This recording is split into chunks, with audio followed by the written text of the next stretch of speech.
உலகின் மிகவும் பிரபலமான எண்ணெய் நிறுவனங்களில் ஒன்றான ஸ்டாண்டர்ட் ஆயில் கம்பெனியினுடைய நிறுவனர் ஜான் டி ராக்பெல்லரை அனைவரும் அறிவார்கள். ஒரு தொழிலை நடத்துவது எளிதல்ல. அதற்கேற்ற தாழ்வுகள் உள்ளன. ஒரு சிறிய தவறு மூலம் நீங்கள் எவ்வளவு பணத்தை சம்பாதிக்கிறீர்களோ அவ்வளவு பணத்தை இழக்கலாம். தலைமை மேலாளரின் ஒரு சிறிய தவறு காரணமாக ராக்பெல்லர் இதுபோன்ற ஒரு சூழ்நிலையில் தன்னை கண்டார். ராக்பெல்லரை எதிர்கொள்ள வேண்டிய நாளை மேலாளர் பயந்து பார்த்து கொண்டே இருந்தார். அவருக்கு என்ன தண்டனை கிடைக்கும் என்று அவரால் சிந்திக்க முடியவில்லை. ஆனால் எப்படியோ தன்னுடைய முதலாளி தன் மீது வீசும் எதையும் ஏற்றுக்கொள்வேன் என்று தன்னைத்தானே சமாதானப்படுத்திக் கொண்டார் அவர். இறுதியாக அந்த நாள் வந்தது. ராக்பெல்லர் அவரிடம், அப்படியானால் இந்த குழப்பத்திற்கு யார் காரணம் என்று நீங்கள் நினைக்கிறீர்கள் என்று கேட்டார். மேலாளர் பணிவுடன், ஐயா, நான் தான் பொறுப்பு என்று பதிலளித்தார். உங்களால் நிறுவனம் எவ்வளவு இழந்தது என்பது உங்களுக்கு தெரியுமா? ராக்பெல்லர் கேட்டார். $4 மில்லியன் ஐயா, மேலாளர் மெதுவாக கூறினார். இப்போது நான் உங்களை என்ன செய்ய வேண்டும்? ஐயா, என் தவறின் விளைவுகளை நான் ஏற்றுக்கொள்கிறேன் என்று மேலாளர் அமைதியாக பதிலளித்தார்.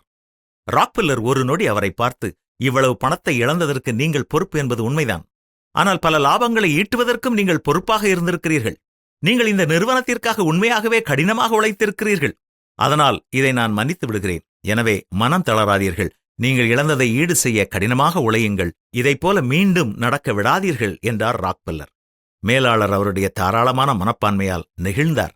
நீங்களும் ராக்பெல்லரை போலவே இருக்கிறீர்களா, அல்லது நீங்கள் விரைவாக வெறுப்புணர்வை கொட்டிக் கொள்கிறீர்களா? $4 மில்லியன் இழக்க வைத்த ஒருவரை மன்னிக்க முடிந்தால் நாமும் நம் சிறிய சண்டைகளை மன்னித்து மறந்து விடலாமே. இன்று மன்னிப்பு கிடைப்பது கடினம். பல திருமணமான தம்பதிகள் மிகச் சிறிய காரணங்களுக்காக பிரிந்து விடுகிறார்கள். நாம் செய்த ஒவ்வொரு தவறுக்கும் கடவுள் நமக்கு கணக்கு கேட்டால் நமக்கு என்ன நடக்கும் என்று யோசித்து பாருங்கள்.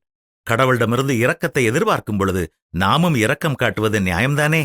ஒருவரை ஒருவர் தாங்கி கிறிஸ்து உங்களுக்கு மன்னித்தது போல நீங்களும் மன்னியுங்கள். இவை அனைத்திற்கும் மேலாக பூரண சற்குணத்தின் கட்டாகிய அன்பை தரித்துக் கொள்ளுங்கள் என்றுதான் பரிசுத்த வேதமும் நமக்கு கற்றுத்தருகிறது.